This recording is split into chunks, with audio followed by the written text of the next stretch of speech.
Hello everyone, কেমন আছেন সবাই? নিশ্চয়ই ভালো। আমি ফিল্মি ম্যান চলে এলাম আরও এক আয়োজন নিয়ে। এর আগের আয়োজনে আমরা জানিয়েছিলাম সর্বোচ্চ আয় করা 10টি বাংলা সিনেমা সম্পর্কে। আজকের আয়োজনে আমি আপনাদেরকে জানাবো ভারতীয় সিনেমার ইতিহাসে সর্বোচ্চ ব্যবসা করা 10টি সিনেমা সম্পর্কে। তো দেরি না করে চলুন শুরু করে দেওয়া যাক। কালের সর্বোচ্চ ব্যবসা সফল ছবির তালিকায় 10 নম্বরে রয়েছে সঞ্জয় লীলা বানসালি পরিচালিত পদ্মাবত ছবিটি। এটি মুক্তি পায় 2018 সালে। ছবিটিতে অভিনয় করেছিলেন রণবীর সিং, শাহিদ কাপুর এবং দীপিকা পাড়ুকোন। ছবিটির নির্মাণ ব্যয় ছিল 215 কোটি টাকা এবং ব্যবসায়িক সাফল্যে এটি একটি রেকর্ড গড়ে এবং আয় করে 585 কোটি টাকা এবং জায়গা করে নেয় সেরা 10 ছবির মধ্যে। এবার জেনে নেওয়া যাক পরবর্তী ছবিটি সম্পর্কে। এই তালিকায় নবম অবস্থানে রয়েছে রাজকুমার হিরানি পরিচালিত সাঞ্জু ছবিটি। সাঞ্জু ছিল সঞ্জয় দত্তের বায়োগ্রাফিক্যাল ড্রামা ফিল্ম, যা মুক্তি পেয়েছিল 2018 সালে। ছবির ভূমিকায় অভিনয় করেছিলেন রণবীর কাপুর। এছাড়াও অভিনয় করেছিলেন ভিকি কৌশল, অনুষ্কা শর্মা, দিয়া মির্জা, পরেশ রাওয়াল সহ আরও অনেক অভিনেতা অভিনেত্রী। ছবিটির বাজেট ছিল 150 কোটি টাকা, কিন্তু বক্স অফিসে এটি আয় করে 586 কোটি টাকারও বেশি এবং দখল করে নেয় নবম স্থান। এবার জেনে নেওয়া যাক এই তালিকায় থাকা অষ্টম নম্বরের ছবিটি।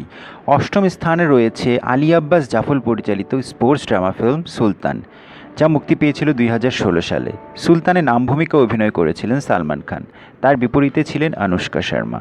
ছবিটির বাজেট ছিল মাত্র 85 কোটি টাকা, কিন্তু বক্স অফিস থেকে এটি আনুমানিক প্রায় 632 কোটি টাকারও বেশি আয় করে এবং ব্যবসায়িক সাফল্যে নতুন এক রেকর্ড গড়ে। ছবিটি এখনও জনপ্রিয়তা ধরে রেখেছে এবং সবার কাছেই এখনও সমান জনপ্রিয়।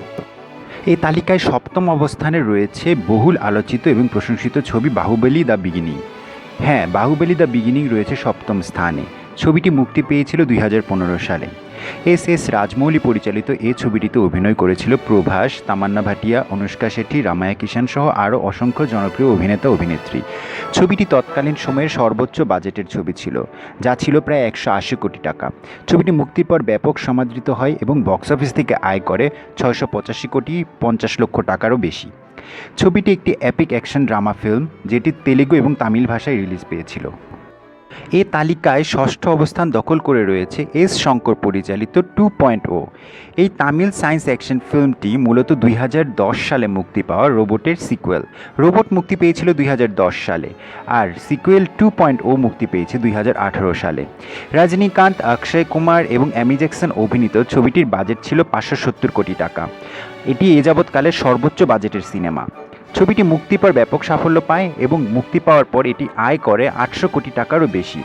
এটি মূলত তামিল ভাষায় রিলিজ পেলেও পরবর্তীতে ডাব হিসেবে তেলেগু এবং হিন্দি ভাষায়ও মুক্তি দেওয়া হয় এবং সেখানেও ছবিটি সফলতা লাভ করে। তালিকায় পঞ্চম অবস্থানে রয়েছে ব্যাপক প্রশংসিত এবং ব্যবসা সফল সিনেমা পিকে। শুধু ব্যবসা সফল বা প্রশংসিতই নয়, সেই সাথে বিতর্কিতও ছিল ছবিটি। ছবিটি মুক্তি পায় 2014 সালে।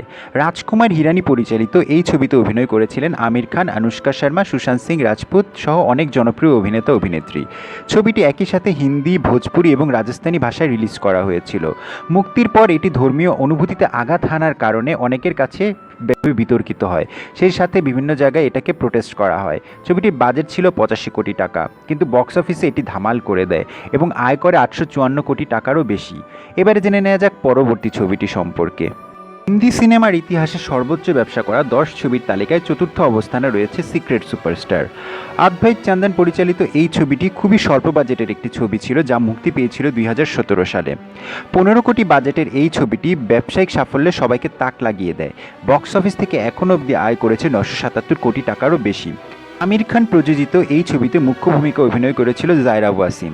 2018 সালে পরবর্তীতে ছবিটিকে চায়নাতে মুক্তি দেওয়া হয়। চায়নাতে মুক্তি পেলে এটি 2018 সালের পঞ্চম সর্বোচ্চ ব্যবসা করা ছবি হিসেবে বিবেচিত হয়। সেই সাথে এখন অবধি ফরেন ল্যাঙ্গুয়েজের ক্ষেত্রে যে ছবিগুলো মুক্তি পেয়েছে সেখানে দ্বিতীয় অবস্থানে রয়েছে সিক্রেট সুপারস্টার। এবার জেনে নেওয়া যাক পরবর্তী ছবিটি সম্পর্কে। সর্বোচ্চ ব্যবসা সফল সিনেমার এই তালিকায় তৃতীয় অবস্থানে রয়েছে কবির খান পরিচালিত কমেডি ড্রামা বজরঙ্গি ভাইজান, যা মুক্তি পেয়েছিল 2015 সালে। এই ইমোশনাল ড্রামাটি সকলের চোখে জল এনে দিয়েছিল। ছবিতে মুখ্য ভূমিকায় অভিনয় করেছিল সালমান খান এবং ছোট্ট শিল্পী হাসরালি। ছবিটির মুক্তির পর ব্যাপক সাফল্য পায়। মাত্র 90 কোটি বাজেটের ছবিটি বক্স অফিস থেকে এখন অবধি আয় করেছে 969 কোটি টাকারও বেশি। সর্বোচ্চ ব্যবসায়িক সফল সিনেমার এই তালিকায় দ্বিতীয় অবস্থানে রয়েছে এস রাজমৌলি পরিচালিত epic action film Baahubali 2 the conclusion. বাহুবলীর সিকুয়েল বা প্রিকুয়েল দুটোই বলতে পারি। এটি মুক্তি পেয়েছিল 2017 সালে। ছবিটির বাজেট ছিল 250 কোটি টাকা। সে সময়কার সবচেয়ে ব্যয়বহুল সিনেমা ছিল বাহুবলী 2। ছবিটি মুক্তির পর ব্যাপক সাফল্য লাভ করে এবং বক্স অফিস থেকে আয় করে 1810 কোটি টাকারও বেশি। ছবিটিকে একই সাথে তেলেগু, তামিল ভাষায় মুক্তি দেওয়া হয়, কিন্তু ডাব করা হয় অনেকগুলো ভাষাতে। ছবিটি সকলের মধ্যে ব্যাপক আগ্রহ সৃষ্টি করায় একই সাথে হিন্দি, মালায়াম, রাশিয়ান, চাইনিজ এবং জাপানিজ ভাষায় ছবিটিকে ডাব করা হয় এবং ছবিটি পায় এক ক্লাসিক ছবির মর্যাদা। ছবিটিতে মুখ্য ভূমিকায় অভিনয় করে প্রভাস, তামান্না ভাটিয়া, আনুষ্কা শেঠি, রামায়া কিষাণ সহ আরও অনেক জনপ্রিয় অভিনেতা অভিনেত্রী। বলা যায় বাহুবলীকে ছাড়িয়ে গিয়েছিল বাহুবলী 2 ছবিটি। এবারে জেনে নেওয়ার পালা সেই কাঙ্ক্ষিত নাম্বার 1 সম্পর্কে। নিতেশ তিওয়ারি পরিচালিত দঙ্গল রয়েছে এই তালিকায় সবার উপরে। ভারতীয় সিনেমার ইতিহাসে সর্বোচ্চ ব্যবসাকারী ছবিটির নাম দঙ্গল। এই বায়োগ্রাফিক্যাল স্পোর্টস ড্রামা ফিল্মটি মুক্তি পেয়েছিল 2016 সালে, যেখানে মুখ্য ভূমিকায় অভিনয় করেছিলেন আমির খান, সেই সাথে ফাতিমা সানা শেখ এবং সানায়া মালহোত্রা। জায়রা ওয়াসিমও ছিলেন এই ছবিতে। ছবিটির বাজেট ছিল 70 কোটি টাকা, কিন্তু বক্স অফিস থেকে এটি আয় করেছে প্রায় 2100 কোটি টাকারও বেশি। খেলাধুলা বিষয়ক যতগুলো ছবি নির্মাণ হয়েছে পুরো বিশ্বব্যাপী, তার মধ্যে দঙ্গলের অবস্থান সবার উপরে। সেই সাথে নন ইংলিশ ফিল্মের ব্যবসা করা ছবির তালিকায় এটির অবস্থান 5ম। ছবিটি চায়নাতে সৃষ্টি করেছে এক অনন্য রেকর্ড। চায়নার সর্বোচ্চ ব্যবসা করা 20টি ছবির তালিকায় ঢুকে গেছে দঙ্গল ছবিটি। সেই সাথে চাইনিজ স্ট্রিমিং প্ল্যাটফর্মে ছবিটি দেখা হয়েছে 400 মিলিয়ন বারেরও বেশি। এখানেই বলা যায় দঙ্গলের সাফল্য। যদি আজকের এই কন্টেন্টটি ভালো লেগে থাকে তাহলে অবশ্যই আমার চ্যানেলটিকে আপনারা সাবস্ক্রাইব করবেন। সবাইকে অসংখ্য ধন্যবাদ পাশে থাকার জন্য।